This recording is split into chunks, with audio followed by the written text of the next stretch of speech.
एक मनचला व्यक्ति था, नास्तिक दिमाग का, तुलसीदास जी के पास आया। चित्रकूट की घटना है, गोस्वामी तुलसीदास जी के काल की बात है।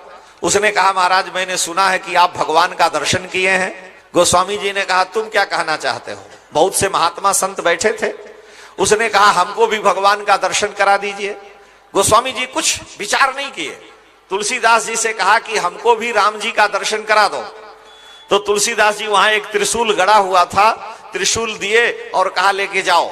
घने जंगल में जहां कोई दिखाई न दे, कोई आदमी न मिले, एकांत में, तो पेड़ के नीचे इस त्रिशूल को गाड़ देना और पेड़ पर चढ़ करके उसी से त्रिशूल पर कूद जाना और कहना कि हे तुलसी के राम, आप मुझे दर्शन दो, मेरी रक्षा करो, मुझे बचाओ। वो त्रिशूल लेकर के वन में गया और जाकर के पेड़ के नीचे गाड़ दिया और गाड़ करके पेड़ पर चढ़ गया कूदने को। लेकिन फिर सोचा, अगर नहीं मिले तुलसी के राम जी, अब मर गए बीच में, तो तुलसी से लड़ने कहां जाएंगे? हम बेवकूफ आदमी कहां चक्कर में उनके फंस गए। फिर चढ़ा कि नहीं, तुलसी बड़े चमत्कारी हैं, बड़े बड़े राजा लोग उनके शिष्य हैं। फिर बेचारा चढ़ा और चढ़ करके हिम्मत किया कि त्रिशूल पर कूद जाए। लेकिन फिर सोचा कि मान लिया नहीं भी दर्शन हुआ और तुलसीदास जी ने कह दिया, हमको टालने के लिए न कह दिया हो, बहुत से महात्मा बैठे थे, बेवकूफ बना दिए हमको। अरे बेकार है, प्राण देने से दर्शन हो चाहे ना हो, चलो यहां से। त्रिशूल उखाड़ा, कंधे पर लेके आ रहा था। बीच में एक महात्मा मंदाकिनी स्नान करके अपनी कुटिया को जा रहे थे, वो दिख पड़ा। उस महात्मा ने पूछा, भाई ये त्रिशूल लेके तुम कहां घूम रहे हो, कोई शिकारी हो क्या? कहा शिकारी नहीं, सारी बात बतला दिया। कहा तुलसीदास जी ने दिया था, हमको बेवकूफ बनाया, क्या है? महात्मा जी ने पूछा, तुलसीदास जी ने त्रिशूल दिया? कहा हाँ। उन्होंने कहा था कि इस पर कूद जाना और कहना है तुलसी के राम, हमें गोद में ले लो, हमें बचाओ, मैं आपकी शरण हूं। लेकिन अगर कहीं मर गया तो क्या करता? महात्मा ने कहा, जाओ ठीक है, त्रिशूल हमें दे दो। वो महात्मा त्रिशूल ले लिए और जाकर के पेड़ के नीचे गाड़ के कूद गए और कहे कि हे तुलसी के राम, मैं आपकी शरण हूं, मेरी रक्षा करो। ज्यों कूदे बीच में ठाकुर जी ने गोद में ले लिया और महात्मा के ऊपर कृपा किया है, नेत्र से प्रेमाश्रु बहने लगा। त्रिशूल लेकर के वो तुलसीदास जी के पास चल पड़े। वो मन चला आया, गोस्वामी तुलसीदास जी से कहा, कहीं दर्शन वर्शन नहीं हुआ। गोस्वामी जी ने कहा, त्रिशूल ले आओ, वापस करो। कहा, वो तो एक महात्मा ले लिया। पीछे से महात्मा जी गए, गोस्वामी जी के चरणों में गिरे, लोटपोट हो गए, फूट फूट कर रोने लगे। कहा कि हम आपकी कृपा से इतने वर्षों से साधन कर रहे थे, आज हमें आपकी वाणी पर अक्षरशः विश्वास था। मैं ये जानता हूं कि संसार में कोई झूठ बोल सकता है, लेकिन राम के तुलसी झूठ नहीं बोल सकते, और आज आपकी कृपा से मेरा जीवन धन्य हुआ। वो लगा रोने, गोस्वामी जी हम पर कृपा करो, हम तो अभागे रह गए। तुलसीदास जी ने कहा, अवसर चूक गया। ये गुरुदेव की वाणी में विश्वास का फल है, महाविश्वास। नाम में विश्वास हो जाए, कल्याण है। रैदास जी महाराज उन्हीं जगत गुरु रामानंदाचार्य के शिष्य हैं, उनकी शिष्या मीरा जी। कबीर उन्हीं के शिष्य हैं। 12 उनके शिष्य, 12 सूर्य के समान सारी पृथ्वी को आलोकित किए। काशी के बड़े बड़े विद्वान पंडित पोथी पत्रालय के रैदास जी के पास जाते हैं, पूछते हैं, बताओ इसका क्या समाधान है। आओ चमड़े में और कठौते में चमड़ा डाल करके भिगाए हैं, जूता सिलते हैं, एक आना मिलता, उसी से जीविका चलाते हैं।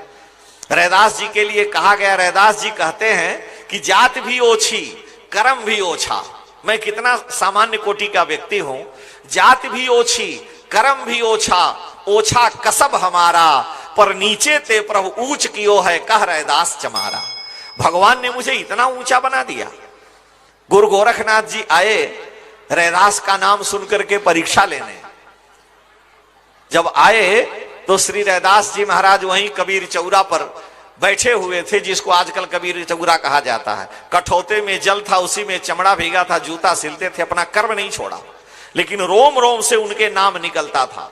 गुरु गोरखनाथ जी आए खप्पर लिए हुए, कहे भक्तराज बड़ी तेज प्यास लगी है, थोड़ा पानी पिला दो। वो खप्पर लिए रहते हैं जोगी लोग।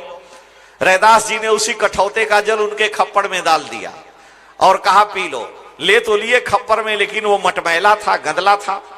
बड़े मन में खिन्न हुए कि देखो एक कैसी जाति का है, चमड़ा भीगा हुआ जल दे दिया। वो चमड़ा का जल लेकर के कठौते का मानो खप्पर का जल कबीर साहब के यहाँ गए। दोनों वो भी रामानंदाचार्य के चेले हैं। कबीर साहब के यहाँ गए, कहे बहुत प्यास लगी है। कबीर साहब पहचान लिए कि जोगी राज हैं। बहुत प्यास लगी है, जल पिलाओ। कबीर साहब ने अपनी पुत्री कमाली को बुलाया और कहा कि जोगी राज आए हैं, गोरखनाथ जी इनको जल पिला दो। वो लोटे में जल लेकर के आई। गोरखनाथ जी के खप्पर में जल था। उसने कहा आपके खप्पर में तो जल है। गोरखनाथ जी ने कहा रे वो जो बैठा हुआ है वहां पर कठौते में जल लेकर चमड़ा सिलने वाला रैदास, उसी ने जल दे दिया पीने के लिए। तो उसने कहा ये जल हमें दे दीजिए। खप्पर का जल लेकर के कमाली ने पी लिया। कबीर की पुत्री कमाली ने उस जल को पी लिया और उनको स्वच्छ जल दिया। पी पा करके वो चले गए, सत्संग हुआ गए। कुछ काल के बाद कबीर की पुत्री कमाली का विवाह मुल्तान में हुआ। ये इतिहास की घटना सुना रहे हैं। मुल्तान में हुआ कबीर की पुत्री कमाली का विवाह, जो आजकल पाकिस्तान में पड़ता है। गोरखनाथ जी बहुत से महात्मा अपनी सिद्धि दिखाते हुए घूमते रहते हैं, जो जोगी हैं, तांत्रिक हैं। तो गोरखनाथ जी मुल्तान में घूम रहे थे और उन्होंने कहा जो मेरे खप्पर को भिक्षा के अन्न से भर देगा, वो जो मांगेगा मुंह मांगा वरदान मिलेगा। बहुत से लोग उसमें अन्न दें, पूरा बोरा का बोरा खाली हो जाओ, खप्पर भरे ही नहीं। कई लोगों के घर में चूल्हा चेतना बंद हो गया। कबीर की पुत्री कमाली को भी पता चला कि एक जोगी आया जिसके खप्पर को कोई भिक्षा से भर नहीं सकता। उसने अपने पति से कहा कि जोगी को बुलाओ, हम भी उनको भिक्षा देंगे। अरे उसने कहा क्यों आफत मोल ले रही हो, कितने लोगों के घर में अन्न के दाने नहीं हैं। अरे उसने कहा मैं घर की लक्ष्मी हूं, पत्नी आपकी हूं, हम सारी व्यवस्था करेंगे। पति ने कहा ठीक है, बीच में पर्दा लगा देना। गोरखनाथ जी आए, उसने निमंत्रण किया कि हमारे यहां भी आप आए भिक्षा के लिए। गुरु गोरखनाथ जी आए, बीच में पर्दा लगा था। कमाली ने उनके खप्पर में एक मुट्ठी अन्न दे दिया और ज्यों डाल दिया तुरंत भर भर सारा अन्न वहीं पर, जितना वो चमत्कार से भिक्षा में अन्न लिए थे, सैकड़ों कुंटल अन्न वहां पर गिर गया। गोरखनाथ जी का मत्था ठनकने लगा कि आखिर में ये कौन है, पर्दे के पीछे मेरे सिद्धि को, मेरे चमत्कार को चुनौती देने वाला। चारों ओर पूछे, उसके पति से पूछे पर्दे की ओट में कौन है। तो उसकी पति ने कहा कि कबीर की पुत्री मेरी पत्नी भगवती देवी कमाली हैं। तो गोरखनाथ जी ने कहा कि देवी कमाली पुत्री बेटी तुमने ये कमाल कहां से सीखा, बेटी कमाली तुमने ये कमाल कहां से सीखा।